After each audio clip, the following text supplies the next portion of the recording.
The icy water closed over Olivia Crawford's head like a coffin lid, and in that moment of absolute terror, she understood she was going to die alone in the wilderness with no one to mourn her passing.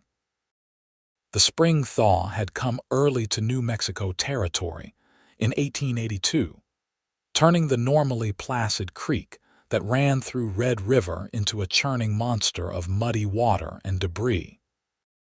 Olivia had been attempting to cross at what she thought was a shallow point, her horse spooked by a rattlesnake sunning itself on the bank. The mare had reared, throwing Olivia directly into the swollen current, and now the 22-year-old woman fought desperately against the pull of water that seemed determined to drag her under and keep her there forever.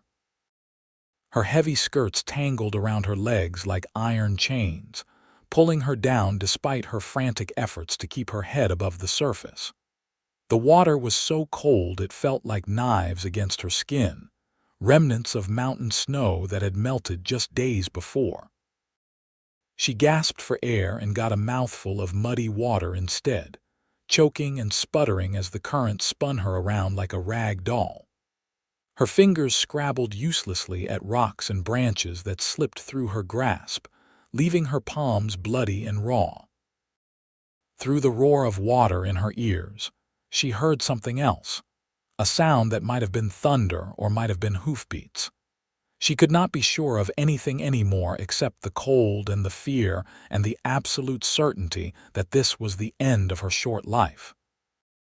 She had come west to New Mexico territory 3 months ago to escape a marriage her father had arranged to a banker twice her age in Boston. She had fled across the country seeking freedom and found only death in a swollen creek. Then strong hands grabbed her arm, iron-grip fingers that did not let go even when the current tried to rip her away.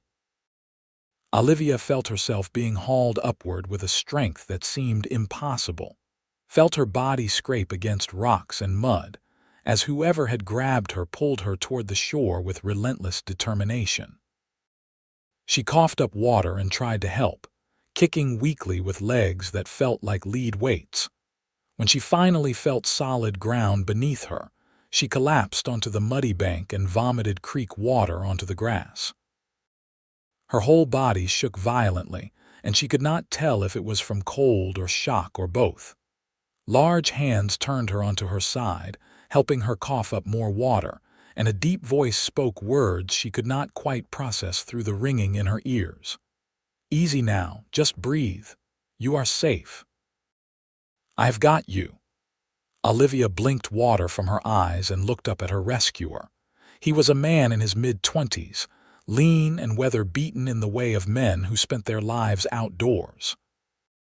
His dark hair was plastered to his head from where he had obviously gone into the water himself to pull her out, and his blue eyes held genuine concern as he studied her face. He wore the clothes of a working cowboy, denim pants and a worn leather vest over a soaked shirt, and his hat lay forgotten on the bank a few feet away. "Can you hear me, miss?" he asked, and his voice had the drawl of someone who had been born and raised in the territories. "Are you hurt anywhere besides scratched up?"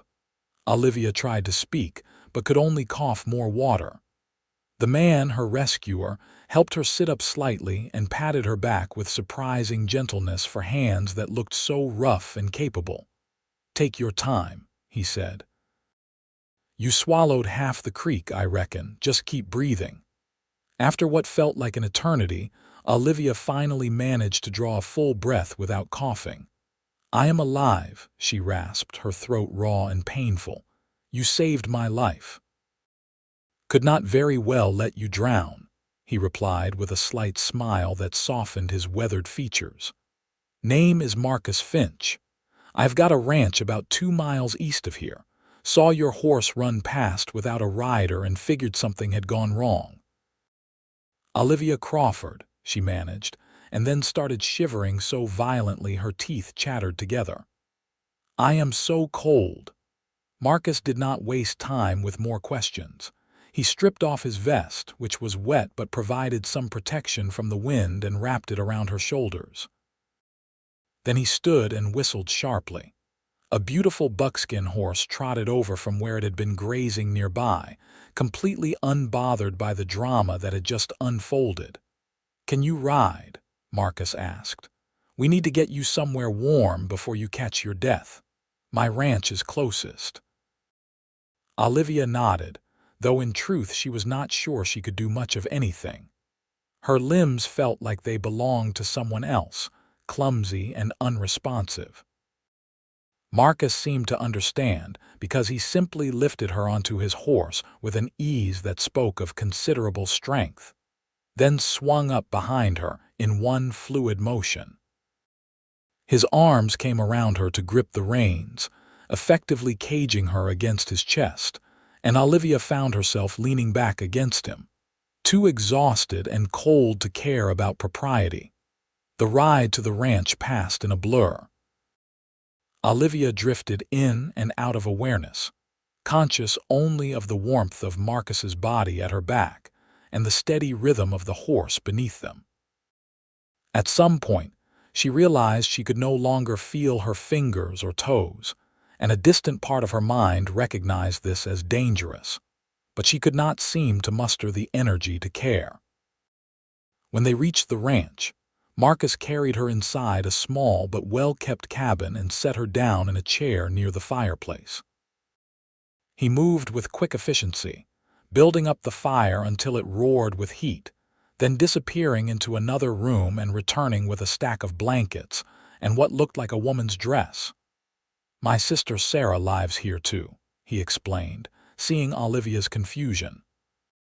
"She is in town today visiting friends. These are her clothes.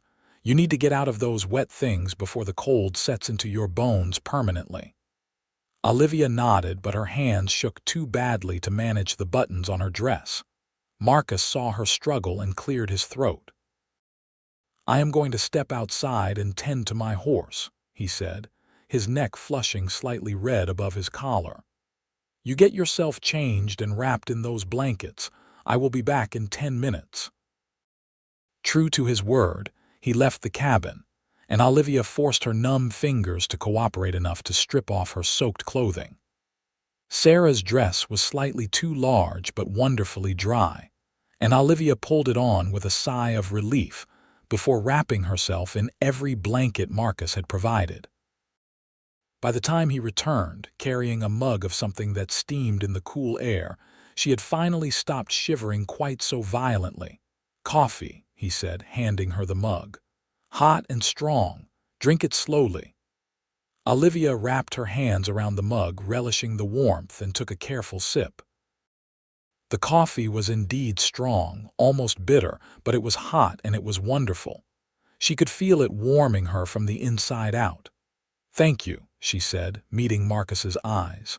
"You saved my life. I do not know how I can ever repay you." Marcus settled into a chair across from her, his own mug in hand. "No repayment needed. Anyone would have done the same." "I do not think that is true," Olivia said quietly, "but regardless, I am grateful." They sat in silence for a moment, the fire crackling between them. Olivia studied her rescuer over the rim of her mug. Marcus Finch had an honest face, she decided, weather-worn but kind. There were small scars on his hands and a larger one along his jawline, the marks of a life spent working with animals and land. His eyes, so startlingly blue against his tanned skin, held a directness she found refreshing after years of dealing with men who never said what they meant. "What were you doing out there alone?" Marcus asked finally. "Red River is not that big a town, but I do not recall seeing you before." "I arrived 2 months ago," Olivia explained. "I am staying at the boarding house while I work at the general store. I was trying to ride out to the Morrison Ranch to deliver some supplies they had ordered. Mrs. Morrison is expecting a baby soon and cannot make the trip to town herself." Marcus frowned. "You should not be riding out alone, especially not with the creeks running high from the Thaw. Did Mr. Garrett at the store not warn you? He did, Olivia admitted. But Mrs. Morrison needed the supplies, and there was no one else available to make the delivery. I thought I could manage it. And nearly drowned for your trouble, Marcus said, but his tone was not unkind. The wilderness out here does not care about good intentions, Miss Crawford. It will kill you just as quick whether you are trying to help someone or not. Olivia felt her cheeks flush with embarrassment and something else, a spark of irritation at being lectured like a child. I am well aware of that now, Mr. Finch. I assure you I will not be so foolish again. Marcus held up a hand. I did not mean to offend. I just do not want to fish your body out of a creek in a few weeks because you thought you could handle something too dangerous. Despite herself, Olivia felt a smile tug at her lips. That is a rather morbid way of showing concern. I am a rancher, Miss Crawford. We tend toward the practical. The door to the cabin burst open, and a young woman with the same dark hair and blue eyes as Marcus entered, her arms full of packages from town. She stopped short when she saw Olivia wrapped in blankets by the fire, her expression shifting rapidly from surprise to curiosity to concern. Marcus, what on earth happened? She demanded, setting her packages on the table. And why is there a woman wearing my Sunday dress in our house? This is Miss Olivia Crawford, Marcus said, rising from his chair. She nearly drowned in the creek. Miss Crawford, this is my sister Sarah. Sarah was at Olivia's side in an instant, her hands gentle as she checked Olivia over for injuries. You poor thing. That creek is a devil this time of year. Are you hurt? Did you hit your head? Just scratched and bruised, Olivia assured her. Your brother pulled me out before any real harm was done. Well, you are staying here tonight, Sarah declared with a firmness that brooked no argument. You cannot possibly ride back to town in your condition. I will make up the spare bed, and we will get some proper food in you. Olivia started to protest, but Sarah waved her objections away. Nonsense. It is the least we can do. Besides, I so rarely get to have another woman to talk to. Marcus is wonderful, but he is not much for conversation about anything besides cattle and horses. Marcus rolled his eyes but smiled. I will ride into town and let Mr. Garrett know what happened. Someone should also check on your horse, see if she made it back to the livery. You do not have to do that, Olivia said. I know, Marcus replied, but I am going to anyway. He left before Olivia could argue further, and Sarah immediately began bustling around the cabin, pulling out pots and pans, and talking a steady stream about everything and nothing. Olivia found herself relaxing despite the ordeal she had been through, charmed by Sarah's easy warmth and the cozy comfort of the cabin. As the evening wore on, Sarah cooked a hearty stew and fresh bread, and the three of them sat around the table eating and talking. Marcus returned from town with the news that Olivia's horse had indeed made it back to the livery, shaken but unharmed, and that Mr. Garrett sent his relief that she was safe. The Morrison supplies would be delivered by one of the ranch hands in the morning.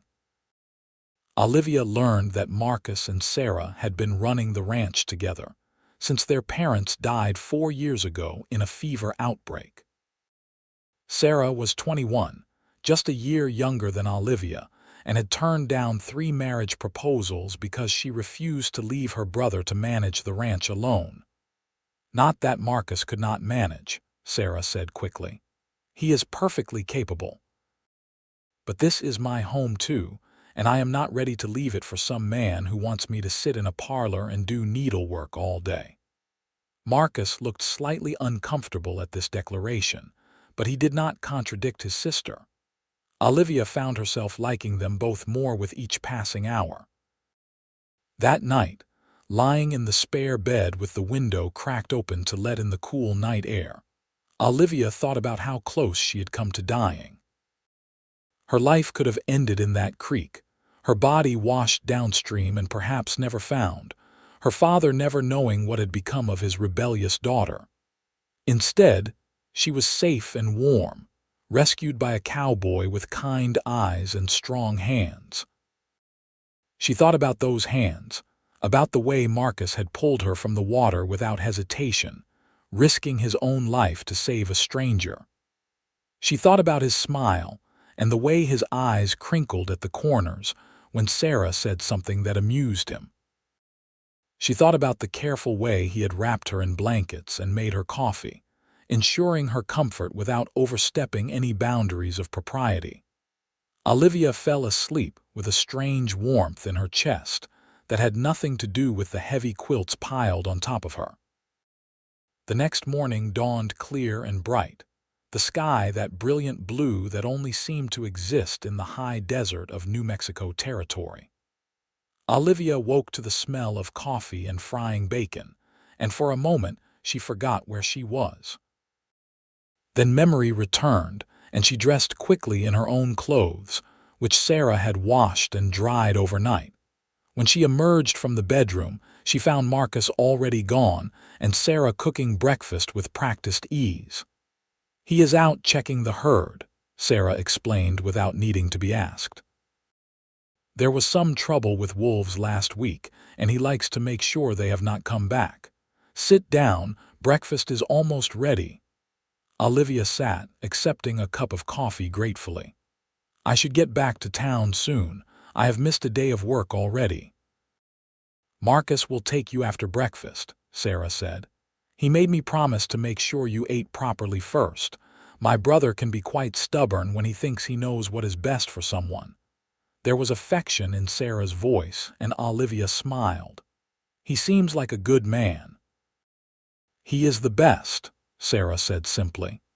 "He gave up his own dreams to keep this ranch running after our parents died.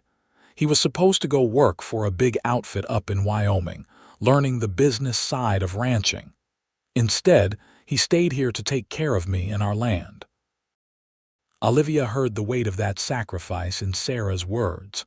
"What about you? What are your dreams?" Sarah paused in her cooking, a thoughtful expression crossing her face. "I want to breed horses, not just working horses, but really fine animals. There is a mare in town, belonged to a family that moved back east, and she has the best lines I have ever seen. If I could buy her and find the right stud, I could start something special. But that takes money we do not have right now." "Maybe someday," Olivia offered. "Maybe," Sarah agreed, but she sounded doubtful. Marcus returned as they were finishing breakfast, his clothes dusty and his face troubled. "Lost another calf," he said without preamble. "Wolves got it in the night." Sarah's face fell. "That is the third one this month." "I know," Marcus said grimly. "I am going to have to spend some nights out with the herd, keep watch. We cannot afford to lose any more." He seemed to shake off his worry with an effort and turned to Olivia. "But first, let me get you back to town, Miss Crawford. I am sure you are eager to return to your regular life." Oddly, Olivia found that she was not particularly eager at all. The boarding house where she rented a room was clean but impersonal, and while Mr. Garrett was a fair employer, working in the general store lacked any real fulfillment. But she had no reason to stay at the ranch, so she gathered her things and thanked Sarah profusely for her hospitality. The ride back to Red River was quiet at first. Olivia rode behind Marcus again, though this time she was dry and warm and much more aware of the solid strength of him in front of her. She found her eyes drawn to the way he sat his horse, easy and natural, like he had been born in the saddle. "Your sister told me about your horse breeding dreams," Marcus said suddenly, breaking the silence. "She is determined I will give her that." "She spoke about your sacrifice too," Olivia replied. "Staying to run the ranch instead of going to Wyoming." Marcus was quiet for a moment. "It was not really a sacrifice. This land is in my blood. I could not have been happy anywhere else, no matter what opportunities came along. Sarah sometimes forgets that I chose to stay because I wanted to," not just because I had to. You are fortunate to have such certainty about your place in the world, Olivia said softly. Some of us are still searching for where we belong. Marcus turned slightly in the saddle to look at her. Is that why you came west, searching for something? Running from something, more like, Olivia admitted. My father wanted me to marry a man I could not love, so I took what money I had saved and bought a train ticket as far as it would take me. I ended up in Red River because I ran out of funds and needed work. Do you regret it, coming here? Olivia thought about that. No, I would rather make my own way, even if it is difficult, than live a comfortable life as someone else's property. You sound like Sarah, Marcus said with a smile in his voice. She has opinions about a woman's right to choose her own path too. Your sister is a wise woman. They reached Red River just before noon, and Marcus escorted Olivia to the boarding house, ignoring the curious stares of townspeople who saw them arrive together.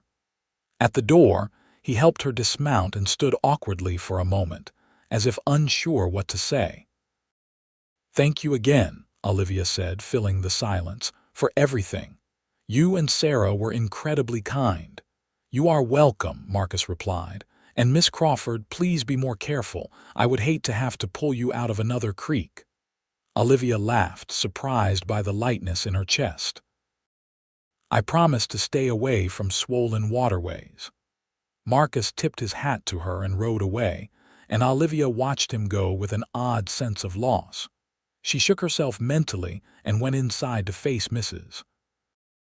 Henderson, the boarding house owner, who would no doubt want to hear every detail of what had happened. The next few weeks fell into a routine. Olivia worked at the general store, helped Mrs. Henderson with chores around the boarding house to offset her rent, and tried not to think too much about a certain dark-haired cowboy with blue eyes. She was not entirely successful in that last endeavor. Sarah came to town every week for supplies, and she always made a point to visit Olivia at the store. The two women quickly developed a genuine friendship, and Olivia found herself looking forward to Sarah's visits with an eagerness that surprised her. Through Sarah, she learned about life on the ranch, about the constant work and the small triumphs and the ongoing battle with the wolves that were decimating the calf crop. Marcus occasionally accompanied his sister to town, and on those days, Olivia's heart would beat a little faster when she saw him tie his horse outside the store. He was always polite, always respectful, but there was something in the way he looked at her, a warmth in his eyes that made her breath catch. 2 months after her near drowning, Sarah invited Olivia to visit the ranch for Sunday dinner. Please come, Sarah urged. I am going mad with only Marcus for company. He means well, but he is about as conversational as a fence post sometimes. Olivia agreed, telling herself it was just because she enjoyed Sarah's company and not at all because she wanted to see Marcus again. She borrowed a horse from the livery, being careful to choose the calmest mare available, and rode out to the ranch on a beautiful Sunday morning in late May. The ranch looked different in full spring, green and alive in a way it had not been during her first visit. Wildflowers dotted the hillsides, and the cattle grazing in the distance looked fat and healthy. Marcus was working in the corral when she arrived, breaking a young horse to saddle, and Olivia found herself mesmerized by the sight. He moved with a patience and gentleness that seemed at odds with his rough exterior, speaking softly to the nervous animal and never once losing his temper when the horse balked or shied. It took nearly an hour, but eventually the horse accepted the saddle and allowed Marcus to walk it around the corral. When he finally looked up and saw Olivia watching, a slow smile spread across his face. How long have you been standing there? He called out. Long enough to see you work magic, Olivia replied, moving closer to the fence. That horse wanted nothing to do with the saddle when you started. Marcus shrugged, but he looked pleased. Just takes time and patience. Most things worth doing usually do. There was something in the way he said it, in the way he held her gaze, that made Olivia think he might not be talking about horses anymore. Before she could respond, Sarah emerged from the house, wiping her hands on her apron. "Olivia, I am so glad you made it. Come inside, dinner is almost ready." "Marcus, wash up and come eat." The meal was simple but delicious: roast chicken and potatoes with fresh bread and butter. They ate at the worn wooden table, and the conversation flowed easily, touching on everything from town gossip to ranch business to national politics. Olivia discovered that both Marcus and Sarah were surprisingly well-read and informed, despite living relatively isolated lives. After dinner, Sarah declared she needed a nap and disappeared into her room with a knowing smile that made Olivia blush. Marcus suggested they walk down to the creek, and Olivia agreed despite the flutter of nerves in her stomach. The creek had returned to its normal size, a gentle burble of water over smooth rocks. They stood on the bank, and Marcus pointed to the spot where he had pulled her out. "I dream about it sometimes," he admitted quietly, "that I was not fast enough, that the water took you before I could reach you." Olivia turned to look at him, startled by the raw honesty in his voice. "But you were fast enough. I am here." "I know," Marcus said. "But the thought of you not being here, of never having the chance to know you, it bothers me more than it probably should." Olivia's heart hammered in her chest. "Marcus." He turned to face her fully, his blue eyes intense. "I know I am just a cowboy with a struggling ranch and more problems than prospects. I know you could probably do better if you wanted to look. But Olivia, I cannot stop thinking about you. Every time Sarah goes to town, I hope she will come back with some news about you. Every night when I am out watching the herd, I see your face in the stars. I'm not good with pretty words, but I need you to know that you have gotten under my skin in a way no one else ever has." Olivia felt tears prick her eyes, but they were not sad tears. "Do you think I spend so much time with your sister just because I enjoy shopping for supplies? I visit Sarah because it means I might see you.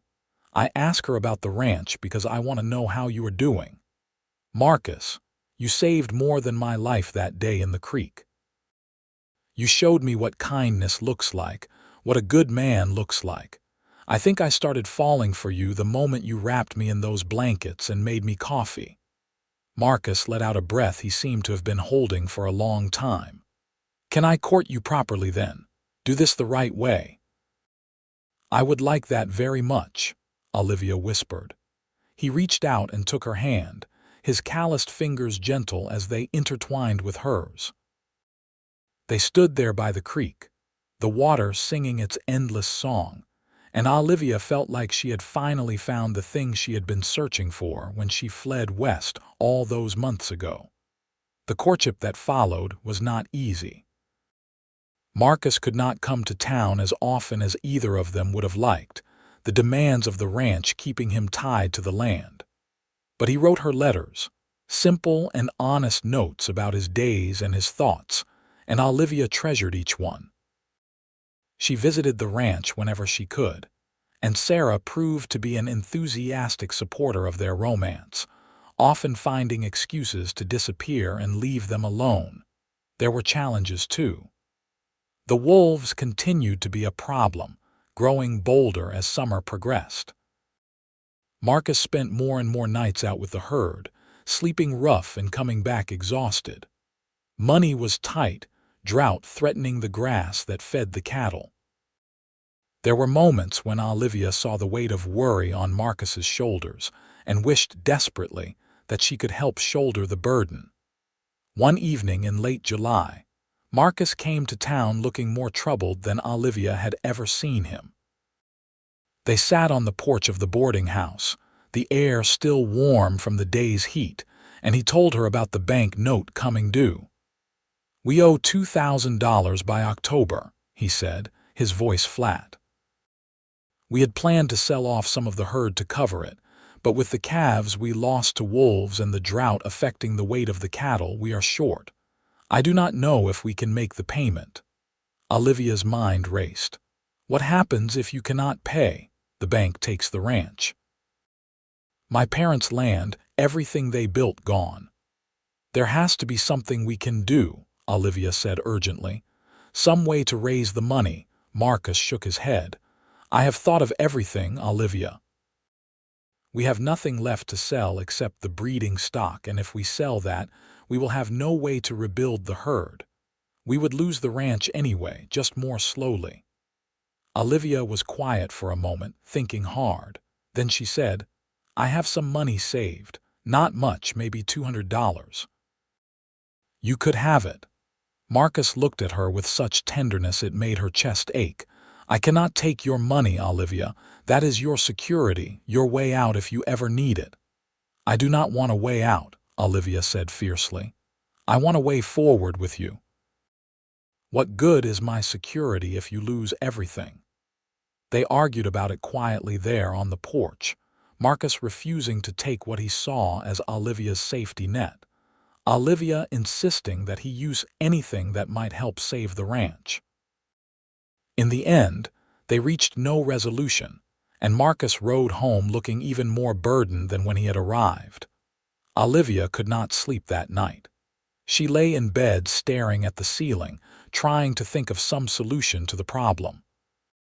She thought about the ranch, about the land and the cattle and the small cabin where Marcus and Sarah had made their home. She thought about losing it all to a banknote, and the injustice of it burned in her chest. The next morning, an idea came to her.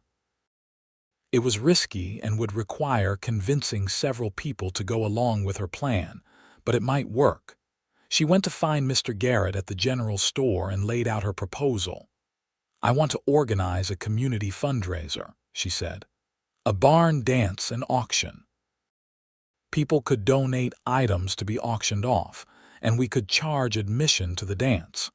All the proceeds would go to helping the Finch Ranch make their bank payment." Mr. Garrett stroked his beard thoughtfully. "That is a mighty charitable idea, Miss Crawford. But I am not sure folks will want to give money to help someone else pay their debts."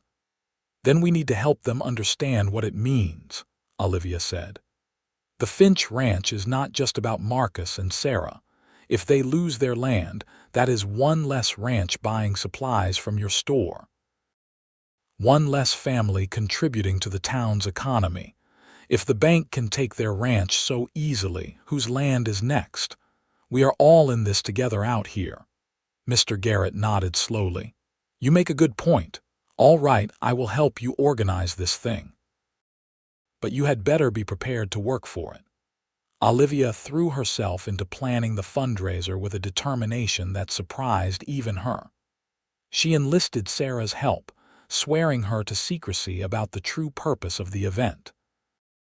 Together, they convinced people to donate items for the auction, everything from quilts to livestock to promises of labor. Mrs. Henderson donated the use of her large barn for the dance, and the local musicians agreed to play for free. Marcus knew something was happening, but not the full extent of it. When he found out the fundraiser was for his benefit, he was torn between gratitude and pride. "I cannot accept charity," he told Olivia when she finally confessed the plan. "We will figure out another way."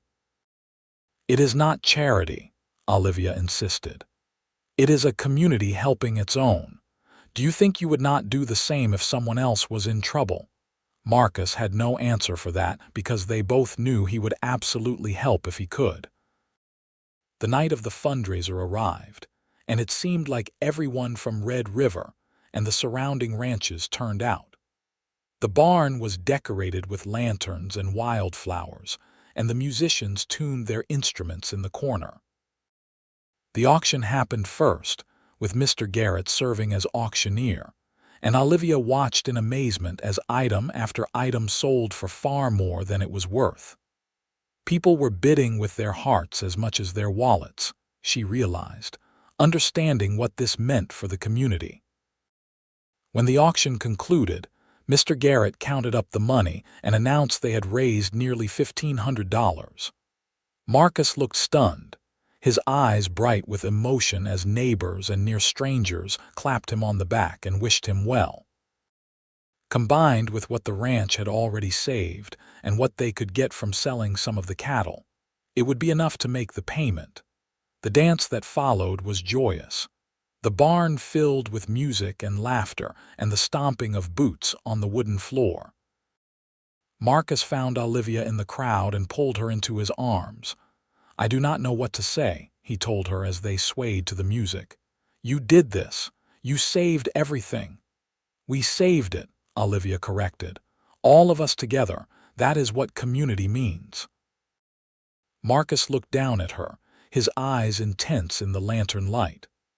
"Marry me, Olivia Crawford. I know I should probably wait and ask proper and give you time to think, but I cannot wait another moment. I love you. I want to build a life with you on that land, wake up next to you every morning and fall asleep beside you every night. Marry me." Olivia felt joy bubble up inside her like champagne. "Yes," she said, laughing and crying at the same time. "Yes, absolutely yes." Marcus kissed her right there in front of everyone, and the barn erupted in cheers and applause. Sarah appeared out of nowhere and hugged them both, tears streaming down her face. It was a perfect moment, the kind Olivia had dreamed about but never quite believed would happen to her. They were married 6 weeks later in a small ceremony in Red River, with Sarah as Olivia's maid of honor and Mr. Garrett standing up for Marcus. Olivia wore a simple dress that Sarah had helped her make, and Marcus wore his best clothes, which were still clearly those of a working cowboy. It did not matter. When they said their vows and Marcus slipped a simple gold band on her finger, Olivia felt like the wealthiest woman in the world. Moving to the ranch felt like coming home in a way Boston never had. Olivia threw herself into the work of ranching with enthusiasm, learning to cook for hungry cowboys, to tend chickens and garden, to help with the endless tasks that kept a ranch running. Marcus taught her to ride properly, patient and encouraging even when she made mistakes. Sarah became the sister Olivia had never had, and the three of them worked together to make the ranch prosper. The first winter was hard. The wolves returned with the cold weather, and there were nights when Marcus did not come home until dawn, exhausted from patrolling the herd. Money was still tight, every dollar carefully counted and spent only on necessities. But there was also joy, found in simple moments. Coffee shared before sunrise, Marcus's arms around her as they stood on the porch watching the stars. Sarah's laughter echoing through the cabin as she told stories about Marcus's childhood mishaps. In the spring, Olivia discovered she was pregnant. She told Marcus one morning as they worked together in the garden, and the look of pure wonder on his face was something she would remember for the rest of her life. "Are you certain?" he asked, his hand hovering over her still flat stomach as if afraid to touch. "As certain as I can be," Olivia said, smiling. "We are going to have a baby, Marcus." He pulled her into his arms and held her tight, and when he pulled back, there were tears in his eyes. "I love you so much," he said. "I am going to be a father." "You are going to be a wonderful father," Olivia assured him. Sarah was overjoyed at the news, immediately beginning to sew baby clothes and plan how they would rearrange the cabin to make room for a nursery. The pregnancy progressed smoothly, and Olivia continued to work on the ranch up until the last few weeks, stubborn about remaining useful despite Marcus's increasing worry. Their son was born on a cold January morning in 1884, a healthy boy with his father's dark hair and his mother's green eyes.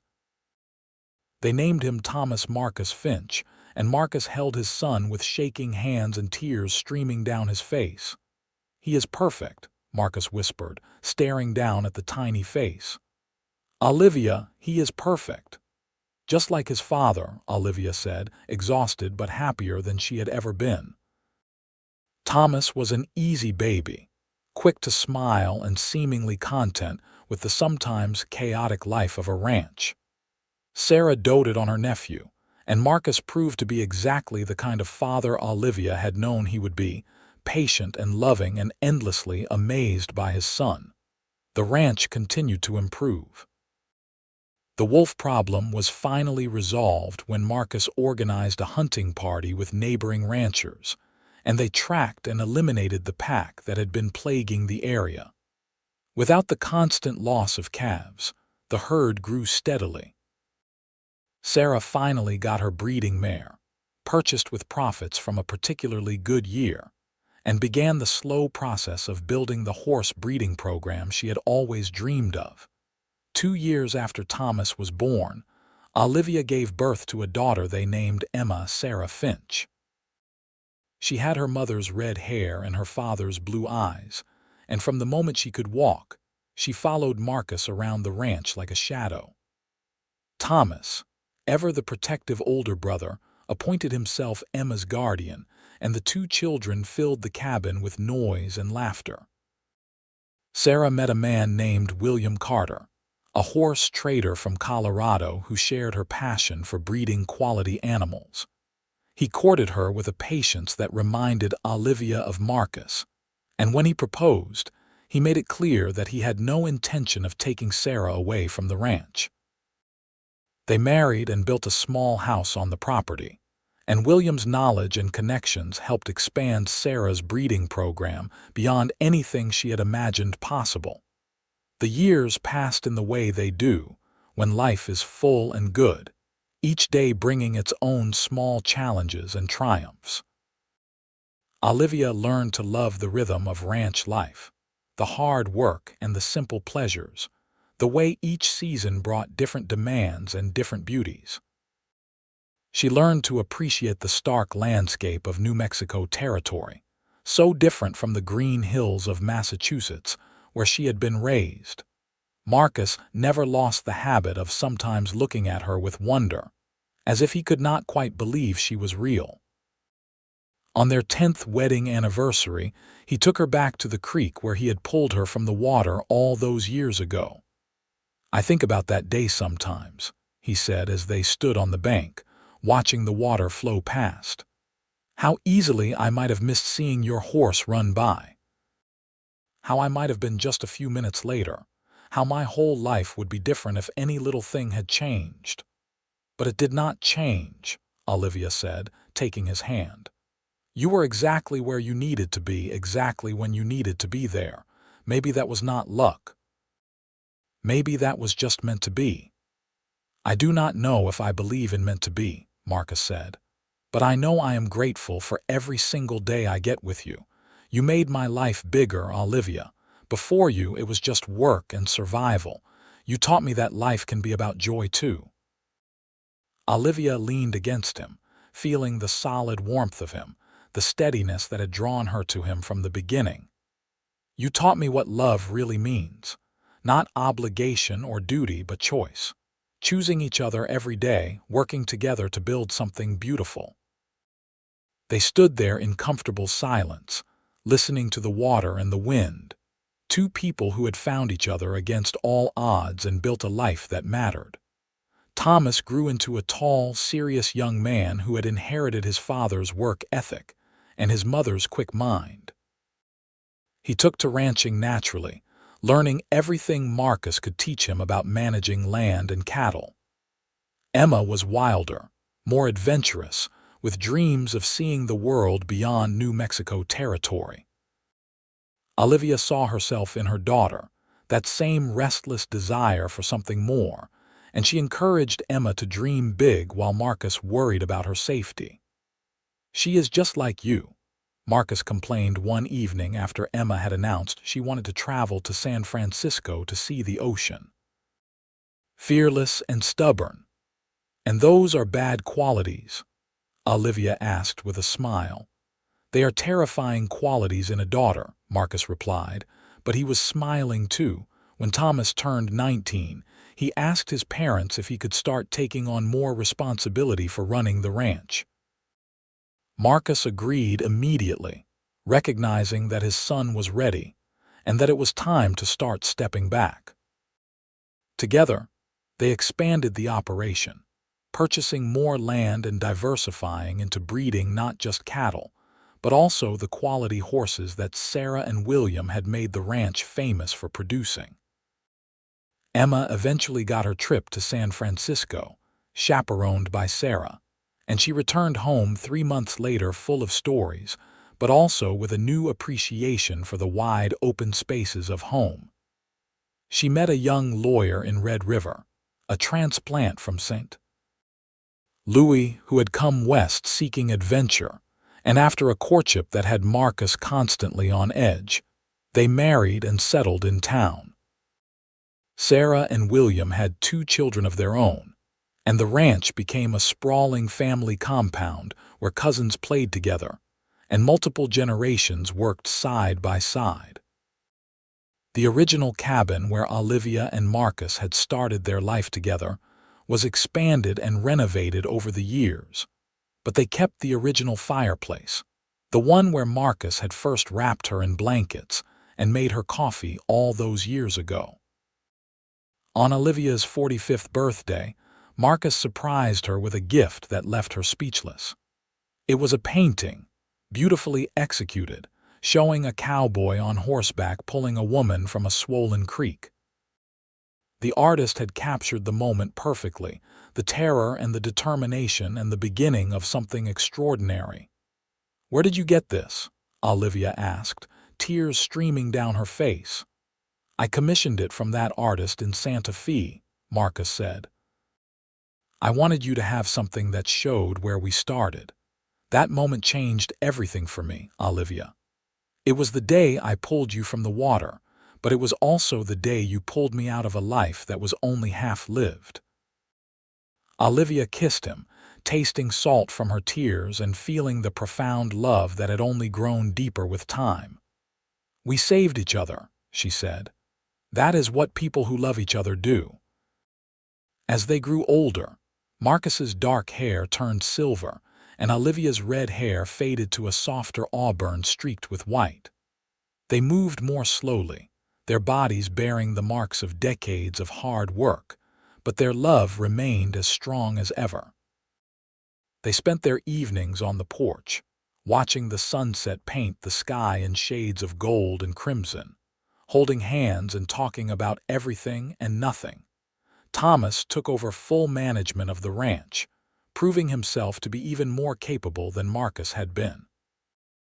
He married a schoolteacher from Thaw, and they gave Olivia and Marcus 6 grandchildren who filled the ranch with noise and chaos and joy.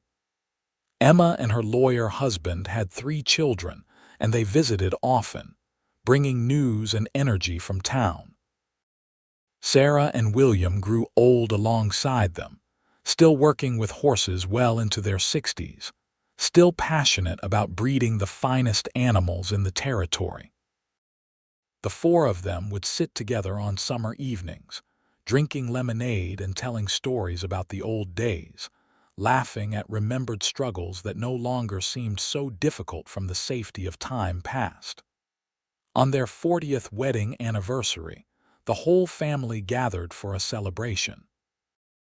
There were now 14 grandchildren, ranging in age from 6 months to 23 years, and they ran wild around the ranch while the adults sat and visited. Olivia looked around at the assembled crowd, at this big, boisterous, beautiful family they had created, and felt overwhelmed with gratitude. "What are you thinking about?" Marcus asked, settling into the chair beside her with a slight grunt that spoke of aching joints. "Everything," Olivia said simply. "The day I fell in that creek, I thought my life was over. I could not have imagined this, all of this, growing from that terrible moment. Best day of my life," Marcus said with a smile. "The day I found you, even though I nearly drowned. Especially because you nearly drowned. Otherwise, you might have just ridden on by the ranch and I never would have had the courage to speak to you." Olivia laughed, the sound bright and clear. "We will never know, will we? But I like to think we would have found each other somehow. Some things are just meant to be." As the sun set on their anniversary celebration, turning the New Mexico sky into a canvas of impossible colors, Olivia and Marcus sat together and watched their family. Thomas was teaching his oldest son how to rope a fence post, patient and encouraging just as his father had been with him. Emma's daughter was helping Sarah groom one of the horses, her small hands gentle and careful. The younger children played an elaborate game that seemed to involve a lot of running and shrieking. "We did good," Marcus said softly. "Built something that will last beyond us." "We did," Olivia agreed, leaning her head on his shoulder. "We built a life worth living." They sat there as the stars began to appear overhead, the same stars they had watched together for 40 years. The ranch spread out around them, land they had worked and worried over, land that had become home in the deepest sense of the word. The creek bubbled in the distance, no longer swollen but flowing peacefully through the property, a reminder of where everything had started. Marcus turned and kissed Olivia's forehead, a gentle gesture that spoke of decades of love and commitment. She smiled and took his hand, their fingers intertwining automatically, a habit formed over 40 years of reaching for each other. As they sat there together under the vast New Mexico sky, surrounded by the family and life they had built together, Olivia thought about the terrified young woman who had fled Boston all those years ago, searching for freedom and finding so much more. She thought about the cowboy who had ridden into swollen waters without hesitation to save a stranger. She thought about how one moment of courage and kindness had bloomed into a lifetime of love. The night grew cooler, and eventually they went inside, Marcus holding the door for Olivia as he always did, Olivia pausing to kiss his cheek as she passed. Inside, the house was warm and filled with the sound of family, grandchildren being rounded up for bed, adults lingering over coffee and conversation. Later, lying in their bed in the room they had shared for 4 decades, Marcus pulled Olivia close and she rested her head on his chest, listening to the steady beat of his heart. "I love you," he said, words he had spoken thousands of times but that never lost their meaning. "I love you too," Olivia replied, words that were as true now as they had been the first time she said them by the creek all those years ago. They fell asleep that way, wrapped around each other, 2 lives that had become so intertwined it was impossible to say where one ended and the other began. Outside, the ranch slept under the stars, the land peaceful and prosperous, a testament to hard work and love and the power of 2 people choosing each other every single day. The years continued to pass gently. Marcus and Olivia settled into a comfortable old age, content to let Thomas run the ranch while they enjoyed their grandchildren and great-grandchildren. They celebrated 50 years of marriage with another big gathering, and Marcus joked that Olivia had been worth fishing out of the creek after all. When Marcus passed away peacefully in his sleep at the age of 82, Olivia was holding his hand. She grieved deeply but without regret, knowing they had shared a love that most people only dreamed of. She lived 3 more years, spending her time telling stories to her great-grandchildren about the cowboy who had saved her from drowning, and then spent the rest of his life making sure she never felt anything but cherished. When Olivia died, surrounded by family, her last words were about Marcus, about how she would see him soon, how they had promised each other a lifetime together, and they had kept that promise in full. They were buried side by side on a hill overlooking the ranch, their graves marked by simple stones that bore their names and the dates of their lives. But their real legacy was not in stone. It was in the ranch that still thrived, passed down through generations. It was in the children and grandchildren and great-grandchildren who carried their blood and their values forward. It was in the stories told around dinner tables and campfires, stories of courage and love, and two people who found each other in the most unlikely of circumstances. The creek still flows through the property, sometimes swollen with spring thaw, sometimes running low and gentle. But it remains a reminder of where it all began, of the moment when a drowning woman and a brave cowboy found each other and chose to build something beautiful together, one day at a time, for the rest of their lives.